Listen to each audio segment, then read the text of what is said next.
Plano de Voo, o podcast do Sebrae RS.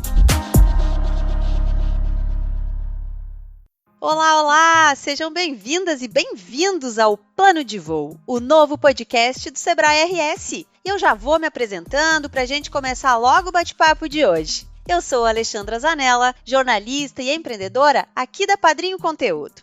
E eu já vou aproveitar para chamar a dupla do Sebrae RS que estará comigo neste bate-papo sobre digitalização dos negócios. O Fabiano Zorteia, que é um super especialista em varejo e consumo, e o Stefano Amarante, analista de competitividade setorial. Bem-vindos ao Plano de Voo, meninos! Tudo bem com vocês? Tudo ótimo, Alexandra. Tudo bem. O Stefano tá aí também? Olá, tudo bem? Então vamos receber a nossa convidada de hoje, Fabiano e Stefano. Seja bem-vinda, Mariana Castriota. A Mariana é gerente de Marketplace da Magalu. Mari, é um prazer te receber no Plano de Voo. E eu vou ter que confessar, eu como empreendedora estou muito curiosa para te ouvir. Quero saber das estratégias digitais que a Magalu adotou durante a pandemia. E é claro, eu quero saber a tua análise do mercado daqui para frente. Pessoal, é um prazer estar aqui com vocês hoje. Antes de a gente iniciar esse bate-papo com a Mariana, eu quero contar um pouco sobre o Plano de Voo, o novo podcast do Sebrae RS. Aqui é um espaço para a gente conversar e debater sobre negócios, inovação e todos os outros temas que estão no dia a dia do empreendedor. E que às vezes esses temas são as nossas dores, não é mesmo? Sempre teremos especialistas do Sebrae RS e um convidado especial para o bate-papo. E além desses temas todos, a gente vai contar também histórias que inspiram. Sabe aqueles negócios que deram ou estão dando muito certo? Pois é deles que nós vamos falar. E fiquem tranquilos, porque a gente vai contar também as pedras que apareceram no caminho desses negócios de sucesso, ou as histórias que inspiram. Gente, vale lembrar, a gravação do Plano de Voo está sendo totalmente remota, em função das restrições da pandemia. Eu imagino que vocês, assim como eu do lado de cá, estão ansiosos para ouvir a Mariana, a gerente de Marketplace da Magalu. Então, eu fecho o meu microfone aqui e passo a palavra para o Fabiano Zorteia e para o Stefano Amarante, que vão conversar com a Mari. Eu já estou com o meu caderninho de anotações em mãos para acompanhar tudo.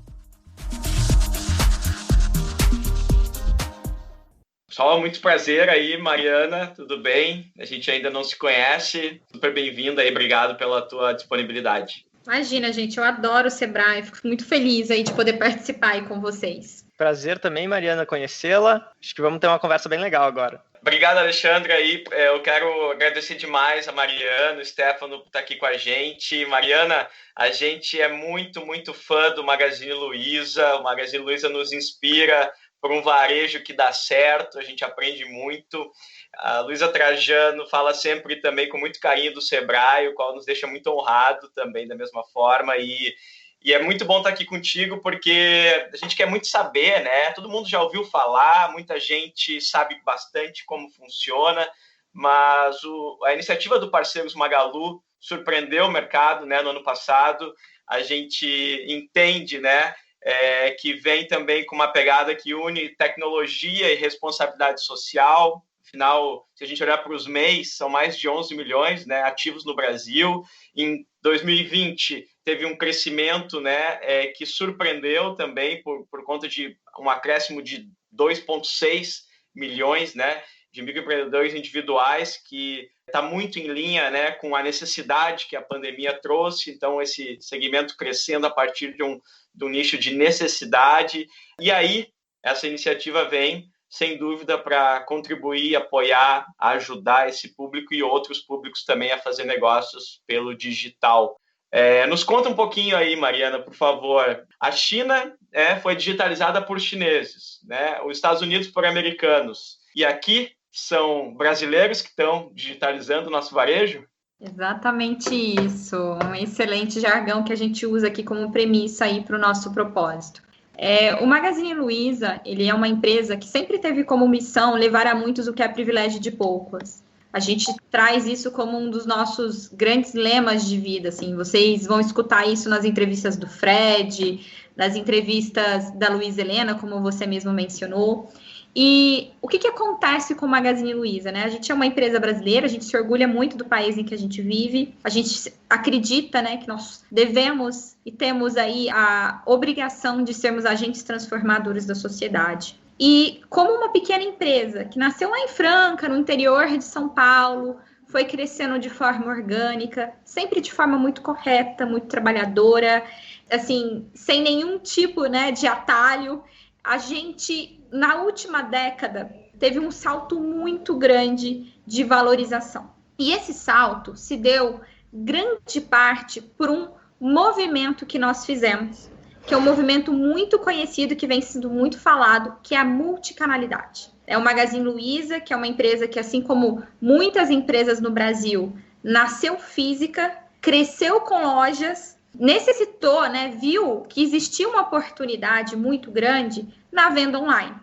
Então, o que nós fizemos? Durante a última década de 2010 a 2019, nós colocamos, como sempre, o nosso consumidor como centro de tudo e fizemos uma jornada de unificar a experiência de forma a dar para o nosso cliente aquilo que fosse melhor para ele. Comprar em qualquer canal que ele sentisse a necessidade e a melhor experiência possível. Com essa movimentação, o Magazine Luiza passou de uma empresa com um valor, né, um valuation que a gente fala de 400 milhões de reais para quase 160 bilhões. A gente chegou aí a estar entre as 4 empresas mais valiosas do Brasil e hoje a gente está entre as top 10. E o que aconteceu? Quando a gente terminou esse ciclo de digitalização interna, que nós entendemos e compreendemos, né, o poder do processo de você estar, né, em múltiplos canais e principalmente nesse mundo digital, nós viramos a década, que foi agora em 2020, com um propósito, né? Nós sabemos como fazer isso. A gente fez isso, deu certo, e agora a gente quer fornecer dentro do nosso propósito todo o nosso ecossistema, o nosso conhecimento, a nossa expertise para as várias milhões de empresas brasileiras. Como você mesmo disse, a gente tem hoje milhões de microempreendedores, mas empresas que não são MEI, tá? Hoje, físicas, varejistas, né, com KNAI de varejistas operando no Brasil, a gente tem quase 6 milhões. Dessas 6 milhões, apenas 120 mil vendem online. E qual que é o ponto que a gente sempre teve, assim, como um ponto de atenção enquanto empresa que é preocupada pelo Brasil, né? As pequenas e médias empresas, como vocês aí no Sebrae, inclusive, que forneceram esse dado, né, representam 53,4% do PIB do setor. São altamente promotoras de emprego, de girar a economia, né, de movimentação da economia na cidade. E essas empresas, elas são extremamente importantes em todos os aspectos sociais. Eu falo isso porque eu sou de família de comerciante, eu tenho muito orgulho, né? E nesse contexto todo, o que a gente olhava, né? Vamos mirar para o futuro. O e-commerce, antes da pandemia, ele só representava 5% de tudo que era transacionado dentro do comércio. Mas olhando mercados mais maduros, como a China, o Reino Unido, esse percentual é muito maior. Durante a pandemia, chegou a 20%, 40%.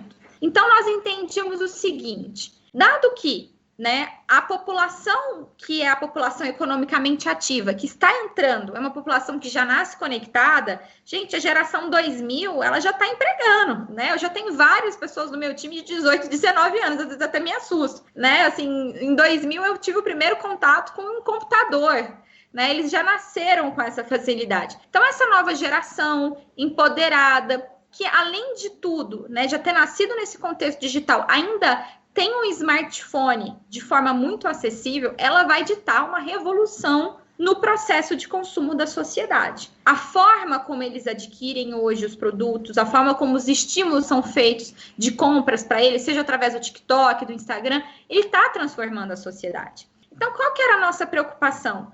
Quando a gente olha essas empresas, essas milhões de empresas aí que o Sebrae faz um trabalho fantástico, a gente pensava o seguinte, se elas não começarem a transformação e principalmente a flertar com o digital agora, talvez mais tarde vai ser tarde demais para esse movimento. Então a gente falou, não, agora a gente vai ajudar a digitalizar esse pequeno e esse médio empresário. Então, a gente fez um trabalho, a gente fez um dever de casa, inclusive antes da pandemia, porque a gente já olhava isso para o futuro. A gente falou, não, a gente quer criar um ecossistema para o varejo brasileiro, a gente comprou empresas para isso, a Estoque para ser um RPzinho, a gente foi comprando várias empresas porque a gente queria dar tudo que nós tínhamos de conhecimento para ajudar esse pequeno e esse médio empreendedor. E aí, quando a gente foi para a rua, a gente se deparou com uma realidade, assim, que até nos gerava uma certa comoção, que, assim, vocês sabem melhor do que a gente. Muitas empresas, gente, sem nenhuma maquininha de cartão de crédito, né? Outras sem um sisteminha para controle, que nunca fazem um inventário. A pessoa tem a loja lá há 30 anos, nunca fez uma contagem de estoque. Outras que ainda controlam as coisas numa cadernetinha, né? Tem a ficha, o crediário. E a gente falou, não, vamos facilitar isso daí. Vamos criar uma ferramenta. Primeiro, uma ferramenta simples, porque não pode se chamar marketplace, gente, que é assim, a primeira sempre coisa que eu falo. Se a gente quer falar com o pequeno e com o médio, né, que é um cara que tem uma história maravilhosa, tem várias virtudes, a gente tem que falar simples. A Luísa fala muito isso. Nada de inglês, vamos portuguesar, a gente tem uma linguagem rica. Então, assim, o que a gente fez? Né? A gente foi pensando as necessidades. Então, a primeira coisa é, a gente precisava ter um sisteminha simples para ele gerenciar a loja, algo que ele conseguisse conectar de uma forma com clique. E aí a gente foi montando, fomos para a rua, e a gente ia lançar em novembro do ano passado. E a gente queria aprimorar. A gente falou, não, vamos entregar um super combo para facilitar a vida dele, sem nenhuma dificuldade. E aí, então, estourou a pandemia, né? E quando estourou a pandemia, o Sebrae foi uma grande fonte para nós de informação nas pesquisas que vocês faziam ali do novo normal. E a gente falava, meu Deus, o que vai acontecer com essas empresas, né? Sim, sem capital de giro, sem fluxo de caixa, com as portas fechadas, a maioria delas, assim, a família toda trabalha ali, né? A gente tinha um contexto muito preocupante. Então, nós falamos, não, a gente vai colocar a mão na massa, vamos subsidiar, vamos cobrar uma comissão barata e vamos ajudar a digitalizar esse pequeno, esse médio brasileiro. E a gente lançou o parceiro Magalu em 10 dias. Eu falo assim, foi um momento meio apoteótico para nós, assim, era o nosso público, a gente queria pessoal realmente analógico, as pessoas que realmente estavam precisando, e a gente fornece tudo para eles. A gente fornece a logística, o faturador. A única coisa que a gente pede é a formalidade. O Magazine Luiza é uma empresa que se orgulha, trabalha, a gente fala que a gente é pró-negócio, né? A gente quer que as coisas sejam corretas. Afinal de contas, quantos empresários aí pagam seus impostos, estão na luta, né? Não é justo a gente ter ali caminhos que a gente fala assim, que são os caminhos assim, meio cheios de atalhinhos, assim, que a gente não é muito a favor. E aí foi um sucesso, a gente ultrapassou, a gente está num número absurdo de cadastros, desde que a gente entrou, assim, a gente já ultrapassou aí os mais de 15 mil lojistas, a maioria analógico, assim, vendendo conosco. Esse ano a gente está ainda maior, depois eu conto para vocês um pouquinho mais. Então foi essa foi a história do parceiro. Nossa, é muito interessante que é a nossa realidade, né? A gente vê isso dentro do Sebrae, a gente viu exatamente isso acontecendo e como as empresas reagiram a isso, né? Eu lembro da primeira propaganda que a gente viu sobre o parceiro Magalu, quando saiu assim, estourou, o pessoal vinha no Sebrae perguntar pra gente sobre como é que funcionava o parceiro Magalu. Então foi muito legal mesmo. Já engatando na próxima pergunta, né? Falando um pouquinho sobre essa tendência de e-commerce, de digitalização dos negócios, né? Quando a gente olha para esse pequeno, né, ele não quer ir sozinho, né? A gente entendeu que muitas dessas empresas, elas acabam que têm medo de ingressar, né? E aí, como tu comentou, como é que a gente convence essa empresa ou como é que a gente faz para que ele não se sinta sozinho, né? Não aposte no digital sozinho, de maneira solo, né? É uma excelente pergunta, gente. Eu gosto muito desse tema, porque eu falei que se tornou um assunto assim, que eu tenho estudado muito, que eu me apaixonei pela pequena e pela média empresa, por ser de família mesmo, que trabalha a vida inteira, faz isso 30, 40 anos. O que eu falo? O digital, ele é um caminho sem volta, gente. Assim, durante muito tempo, né? Minha avó fala uma coisa que eu acho muito divertido, que ela fala assim, antigamente a mudança vinha a cavalo, hoje vem a fibra ótica. As mudanças hoje, elas acontecem muito rapidamente, muito rapidamente. E aí, eu olho até para minha mãe, que tem loja de roupa há muitos e muitos anos. O que minha mãe fez durante muito tempo, né, que era fazer uma vitrine de loja bonita, mandar uma mala direta para as clientes no aniversário, ligar quando chegava a mercadoria, hoje já não suporta mais. Por quê? está cada vez mais complexo você chegar ou você fidelizar consumidores. Então, a gente precisa ser criativo e buscar novas formas de se conectar com potenciais clientes. E olha que coisa legal. A gente está vivendo uma fase, gente, em que o mundo nos permite ser globalizado. Então, para que eu vou ser local se eu posso ser nacional? Por que eu vou comunicar somente com a minha cidade e a minha região se hoje eu posso levar o meu produto para vários lugares do Brasil? E a gente é um país completamente rico, cheio de coisas incríveis. Quantos artesãos que a gente conhece por aí, que fazem trabalhos maravilhosos, que antes estavam ali limitados na cidade em que eles estão, e hoje eles podem levar a arte deles, o produto deles, a diversos tipos de famílias aí espalhadas pelo Brasil. O que eu costumo falar é que agora a gente precisa, né, mais do que nunca, dar voz à nossa empresa. Os consumidores estão cada vez mais empoderados, estão cada vez mais informados, exigem cada vez mais das empresas que elas tenham determinados tipos de posicionamento. Eu costumo contar, assim, sempre que eu dou algumas entrevistas ou eu participo de podcast, uma coisa curiosa. Eu sou extremamente e-consumer, né? Eu comecei minha carreira no digital, então, assim, eu virei uma pessoa que é e-consumer. E eu vim passar minha pandemia em Uberlândia, no interior de Minas Gerais. E um belo dia, naquele meio da pandemia, logo no começo, eu estava em casa sem ninguém, um monte de reunião, o cano do meu banheiro estourou e a minha casa simplesmente começou a ser inundada. E eu não conheço muita coisa em Uberlândia. Então, o que eu fiz? Eu procurei no Google, encanador Uberlândia. E eu fui ligando para ver quem que podia me atender naquele momento. Então, independente daquilo que você faça, de onde você esteja, existem coisas básicas que você pode fazer para ser encontrado. Se antes você fazia um outdoor, gente, hoje requer lá o seu endereço no Google. Né? Tem uma paginazinha do Instagram para poder contar, para os clientes poderem falar, para você gerar alguns estímulos, para que você possa se posicionar. É isso que eu falo, é o primeiro começo. Você não vai ter que mudar 100% da sua estrutura. Existem coisas que são tão simples de serem feitas. O próprio marketplace. Eu costumo dizer assim, gente, não entra em marketplace quem não quer. Simplesmente por um único fator.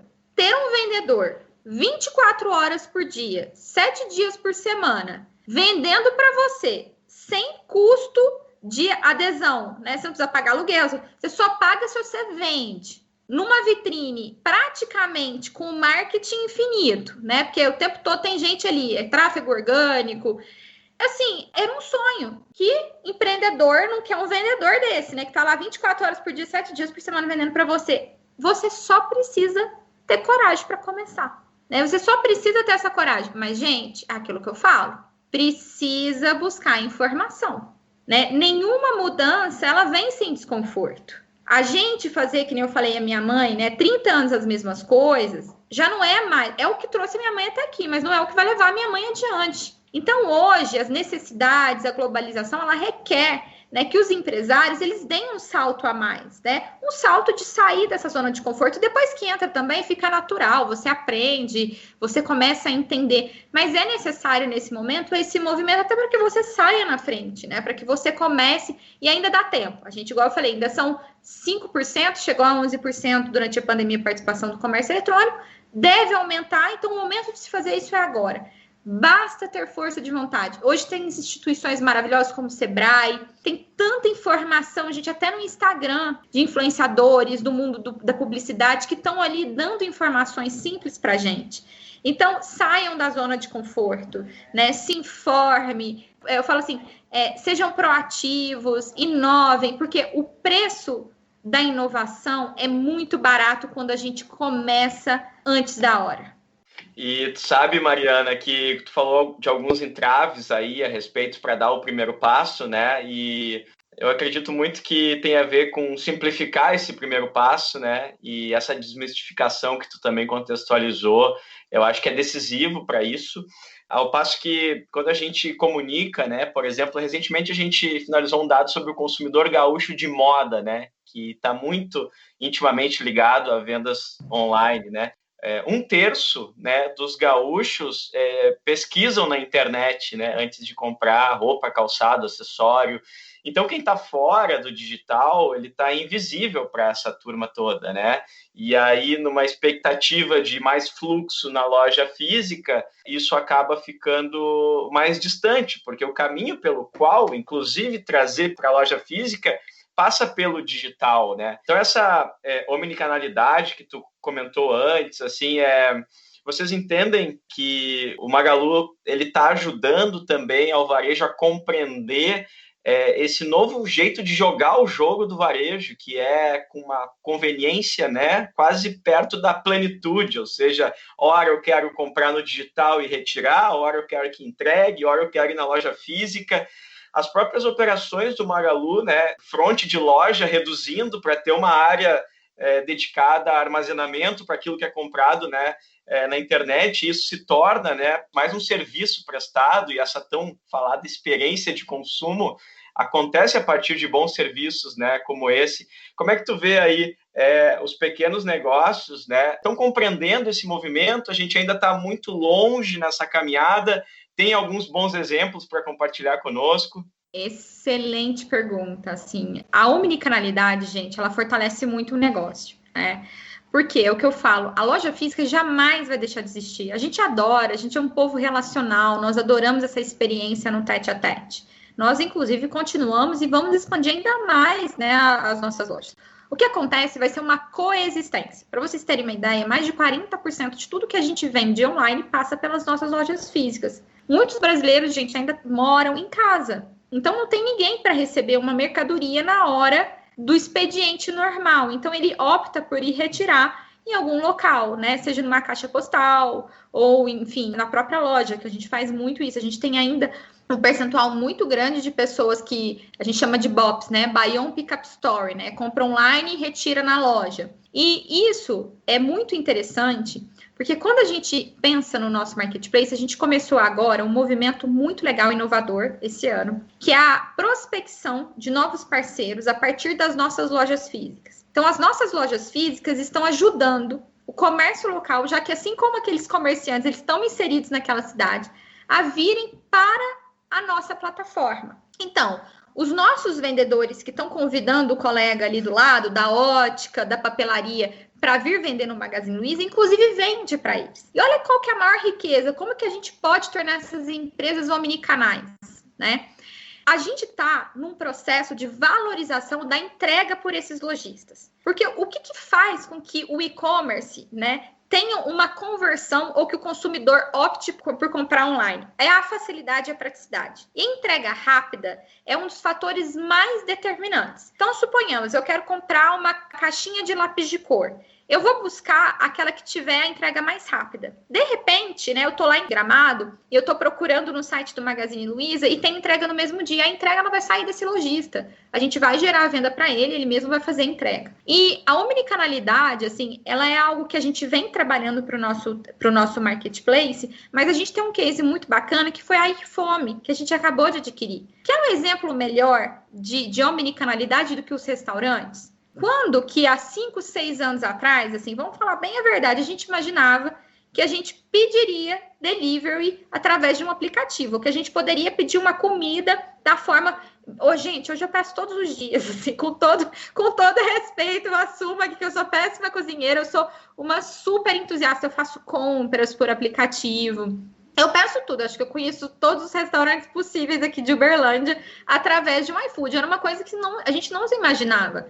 E quantos restaurantes antiquíssimos, sabe, tradicionalíssimos, começaram a se beneficiar também dessas ferramentas. E aí você imagina, que se para um restaurante, gente, que entregar comida requer uma logística rápida, porque a comida precisa chegar quentinha, né, o cliente está ali dando notinha, né, dando as estrelinhas, a gente conseguiu ter uma imersão e uma transformação de uma forma tão rápida e tão natural, que hoje é natural, né? Qualquer restaurante, qualquer lugar que se imaginar, até o pastel da feira, hoje você consegue comprar através de um aplicativo. Quanto mais lojas, né? Que a gente trabalha com outros tipos de produto. Então, a gente está num movimento muito grande, porque a gente quer que essas lojas façam uma entrega que a gente chama de dropship, né? Então, tem a venda para aquela cidade, para aquela região, com um tráfego que a gente vai disponibilizar, inclusive para regiões locais, como também, quem sabe, elas também não se tornem um lugar de retirada dos nossos próprios produtos, né? A gente manda e o consumidor pode ir até uma dessas lojas para poder retirar, e a gente vai fazer o quê? Gerar tráfego, que é o que todo mundo mais quer, né? Levar movimento ali para a loja física. Mas, assim, todo mundo é capaz, né? Todo mundo pode. Eu posso ter minha loja física, meu Instagram, minha loja física, meu WhatsApp. Tudo se coexiste muito bem. Uma coisa soma a outra. Sabe o que eu acho mais legal? Que tá muito em todas as tuas respostas, assim, Mariana, e é uma inspiração pro cara que é pequeno, é quase que indispensável, né? É olhar pro caminho de parcerias, né? De colaborações entre negócios, né? Não é um problema ser pequeno, né? É um problema grande estar sozinho, né? Então, essa atitude eu acho muito inspiradora que vem aí do Magalu, olhar para parcerias para poder escalar o negócio, né? E isso sim se aplica, né, para botar em prática a partir de agora, né? Aquele cara que está pensando em como é que ele pode entrar no digital, né? E às vezes quer fazer um investimento alto num e-commerce muito sofisticado, e isso pode ser muito perigoso, dele olhar para a parceria como sendo talvez a grande alternativa para ele começar a jornada digital dele. Eu falo muito isso, sabe? A gente está vivendo um momento que a cocriação nunca foi tão relevante quanto agora. Somar os QIs, somar as forças. Eu falo do Magalu, gente. As pessoas perguntam, mas por que o Magazine Luiza está fazendo isso, né? O Magazine Luiza não é um concorrente? Gente, a gente não tem nem como, nem a pretensão de ser aquilo que as pessoas querem que a gente seja, porque nós somos uma empresa de varejo com um tipo de core business limitado, e nesse momento a gente quer ser a plataforma que o consumidor encontra de tudo. Então eu vou te dar um exemplo. Eu não consigo, né, hoje com a minha estrutura, ter um conhecimento muito grande de papelaria, nem de armarinhos. Hoje eu tenho mais de 80 lojas que vendem cafés especiais, cafés nobres, né? Eu tenho várias lojas vendendo cuias. Eu nunca, enquanto empresa, teria estoque, caixa, o suficiente para eu ter esse tipo de produto. Eu estou somando uma quantidade, uma infinidade de nichos dentro da minha ferramenta que faz com que, primeiro, como que eu ganho, né? Como que o Magalu ganha nisso? Qual que é o benefício do Magalu? Gente, eu ganho recorrência dos meus consumidores, porque ele vem para comprar geladeira, mas ele vai comprar o chocolate lá de Gramado, né? De repente ele está entrando aqui para comprar um fogão e junto ele vai comprar uma erva, né, de chimarrão diferenciado. Então eu quero que ele sempre volte aqui. E como que eu vou fazer isso? Eu vou fazer isso exatamente somando com o estoque desses parceiros. E como que eles vão se beneficiar da minha estrutura? Primeiro, porque eu tenho um tráfego absurdo, né? Hoje, que nem você falou, abrir um e-commerce, gente, não é barato. Não é barato porque investir em tecnologia é caro. Hoje temos plataformas incríveis, RP super em conta. Mas porque trazer um tráfego é caro, né? A internet, até que você ganhe relevância orgânica, até que você tenha ali uma quantidade de cliques, você tem que gastar muito dinheiro. Então, quando você começa por uma ferramenta já consolidada, você economiza muito dinheiro, até que você aprende o que o seu consumidor está querendo, de que forma você está querendo, até que você vai ganhando relevância no seu próprio site. Então, cocriar, gente, é imprescindível. E a segunda coisa, linkando ao que você está falando, é a humildade. Eu falo que uma das coisas mais bonitas que eu vejo em empreendedores é a gente saber que a gente sempre pode contar com os outros. As empresas, né, assim, as coisas que eu tenho estudado, que melhor se dão bem, que melhor crescem, são aquelas assim, que têm essa humildade de entender, poxa, mas será que eu entender que isso não é a minha especialidade, ou que eu não domino esse determinado tipo de conhecimento, não me garante que é melhor eu ir, às vezes, por alguém que conhece, ao invés de eu sair por aí atropelando tudo? Então eu falo assim, sempre busque aquele caminho que é melhor para a sua empresa e não para o seu ego. Porque é isso que vai fazer para você o crescimento que você precisa.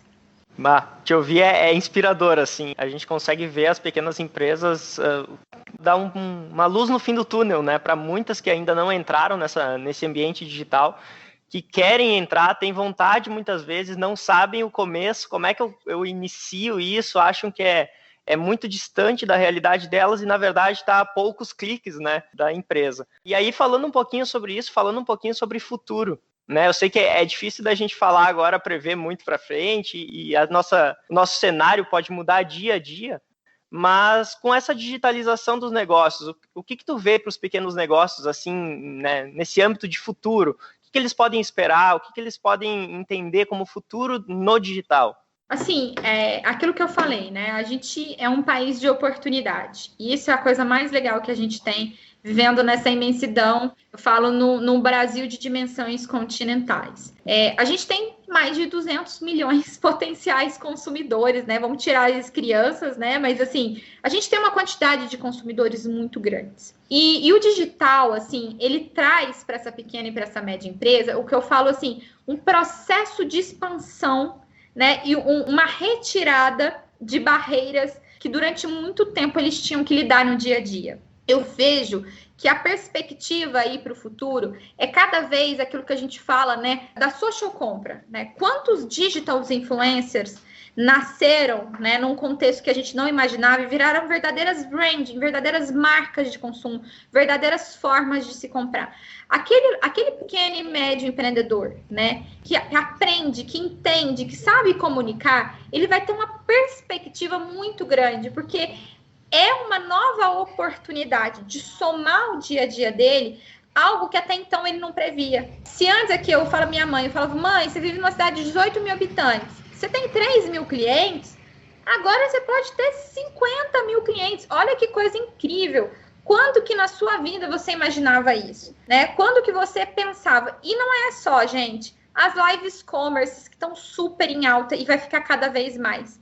O futuro, gente, vai ser de venda ao vivo. Que nem acontece na China. Eu quero comprar um removedor de cravo, né? Porque todo mundo vê naqueles removedor de cravo de site chinês, né? Se vocês olharem a plataforma do Taobao, como que funciona? Eu quero comprar um removedor de cravo 24 horas por dia.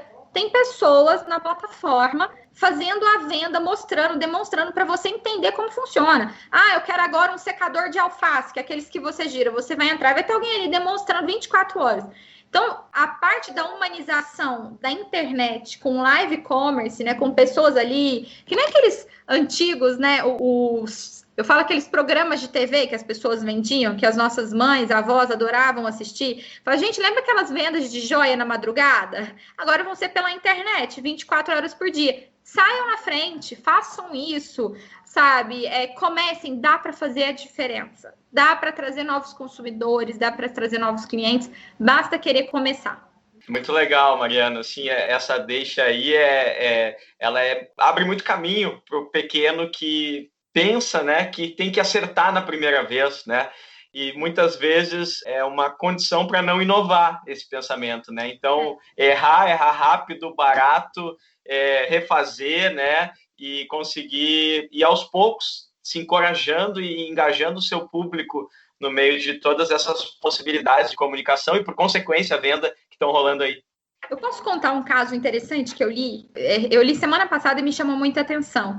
Eu estava lendo um artigo sobre o TikTok no mercado americano e, curiosamente, veio uma história de uma padaria super tradicional, de uma cidadezinha do interior ali do Arizona, que era, assim, todo mundo gostava muito dessa padaria. Só que por conta ali do Covid, ela teve problemas e outras coisas mais. Só que a dona tinha um neto que era uma pessoa apaixonada pelo TikTok. Então, o que ele começou? Ele começou a fazer vídeos, gente, falando sobre a padaria. Então, ele falava, hoje eu vou mostrar para vocês como a minha avó faz a melhor torta de pistache dos Estados Unidos. E ele gravava, e ele ia fazendo vários videozinhos no TikTok, fazendo o brunch digital. Hoje eu vou fazer um brunch digital. Gente, o menino fez a padaria da avó virar um fenômeno americano, assim, as vendas dela explodiram, começou a vender mais do que antes da pandemia, porque todo mundo queria conhecer a torta de pistache, enfim, sabe uma coisa que você não imaginava? Às vezes, assim, eu sou uma pessoa que eu tenho dificuldade de inovar, chama seu filho, chama seu neto, né? Faz ali no TikTok, para essa geração nova, que é a geração que vai nascer, um vídeo contando ali, passeando pela sua loja, contando a história. Olha, eu nasci aqui, passou para o meu pai. Tem tantas coisas bacanas de inovação que a gente pode fazer, tão simples.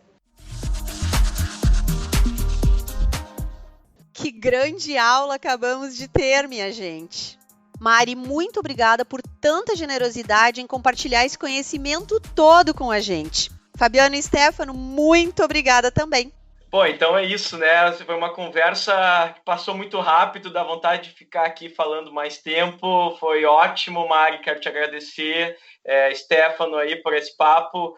Fica aí algumas pendências, né? A gente fala de tendências, mas também tem que entender que qualquer negócio, né, tem sempre algumas pendências para manter o ritmo, para conseguir dar conta do mercado. E nesse digital, eu tenho certeza que quem está nos ouvindo aqui ficou com algumas coisas para passar a fazer a partir dos insights que foram colocados aí com muita generosidade por ti, Mari. Muito obrigado. Eu que agradeço, pessoal. Foi um prazer compartilhar aqui um pouquinho do que a gente traz aí de bagagem. Qualquer coisa podem me encontrar ali no LinkedIn, que vai ser um prazer trocar mais informação com vocês. Um beijo aí para a audiência.